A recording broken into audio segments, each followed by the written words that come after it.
Researchers have always known that the rich have lived longer than the poor, but a recent study shows that despite advances in medicine, technology, and education, the longevity gap between these two groups in America has been widening dramatically. Economists at the Brookings Institution found that a wealthy American man born in 1920 lived about 6 years longer than a poor man born that same year.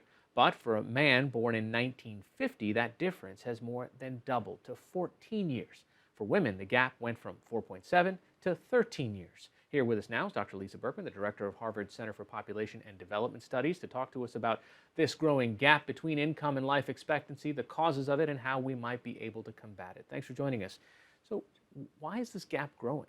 Well, that's perhaps the most interesting question. But one of the things to put into perspective is that this gap has been growing for probably the last 50 years. So the difference between rich and poor was getting smaller and smaller through a great part of the 1900s through about 1950 or 60. And then something started to change.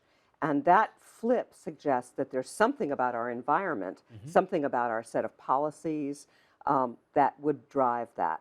The really clever thing about the Brookings study, which is really outstanding, is that they divided each birth cohort. So if you were born in 1940, they divided you into 10 percentage point deciles. So you could look at the people at the bottom and you could look at the people at the top. People at the bottom, especially women at the bottom, had no increase in life expectancy over the last 20 or 30 years. None, zero. It was just complete stagnation. Whereas people at the top experienced these enormous gains, somewhere between 6 and 8 years. So what happened was people at the bottom stayed the same, and all the benefits that have happened in terms of life expectancy over the last years have accrued to the best off in our country. Are there behavioral differences? I mean, do the rich practice life differently than the poor do? So we know that things like smoking and alcohol and physical activity are very, very important for health.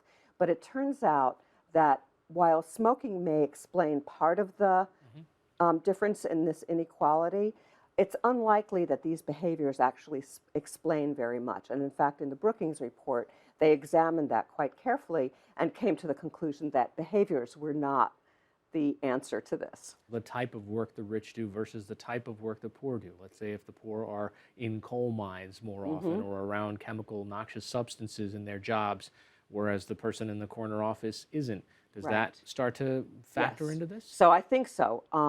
Probably a set of job exposures are very important. It's interesting that the ones you pick, the physically demanding jobs, working in a coal mine, the kinds of accidents that people used to have at the turn of the century, that has been a huge success story in terms of federal regulation for occupational health and safety. So it means in some way that another set of exposures that are related to work might be on the lurch out there, and they might have to do with things like job security, work-family conflict, job strain, just the sheer hours of working. And when you think about that at the upper level, obviously people who are in the upper reaches of education and income have many of those same experiences, but they have many, many, many resources. Is there a geographic breakdown? Are there parts of the country that are more affected than others, or is it zip code by zip code in the same city?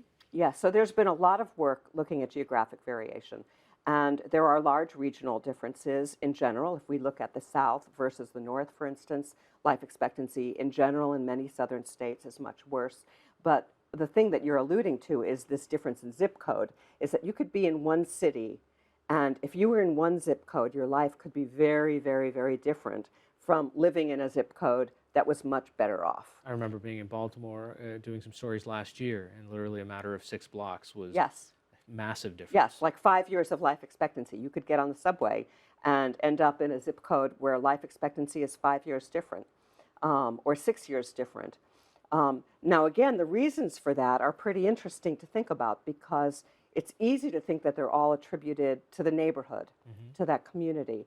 And it may be that there are some neighborhood variables and conditions that are very risky.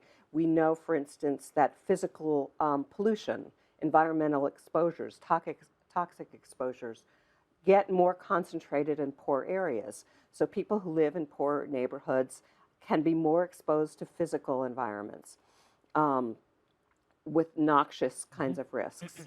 We also know that their social risks could be different, that levels of violence can be very different in different neighborhoods, job opportunities, access to healthy food, places to exercise.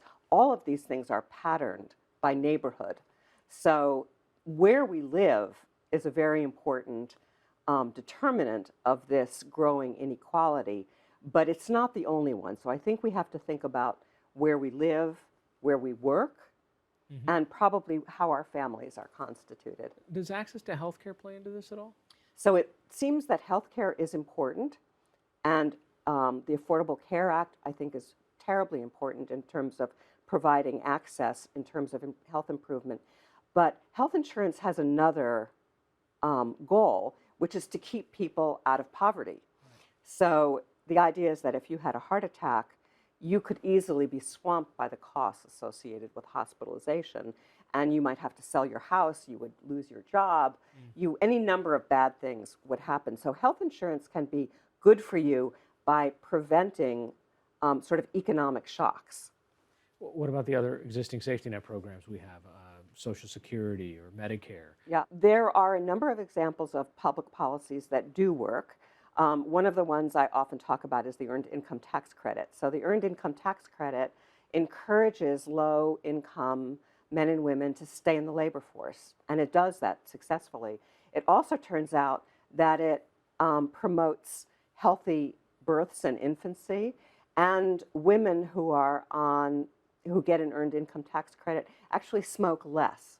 Medicare, Medicaid certainly are policies that will soon be linked to the Affordable Care Act. So are there other policies that you see that we could try to think about or push forward that would actually work on this gap? Yes. So one of the most important areas we suspect is important is this work-family flexibility set of issues.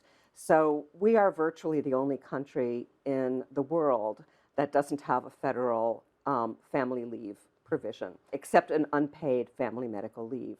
I think that might go very, very far. And in fact, we have data from Europe that in countries where people were exposed to family leave policies, when they were older, they were healthier, they were less depressed, and they stayed in the workforce longer. So I think we should think about a set of policies around work and family issues, flexibility, and of course, ultimately, we need to think about Social Security quite carefully. All right, Lisa Berkman, thanks so much for joining us. You're welcome.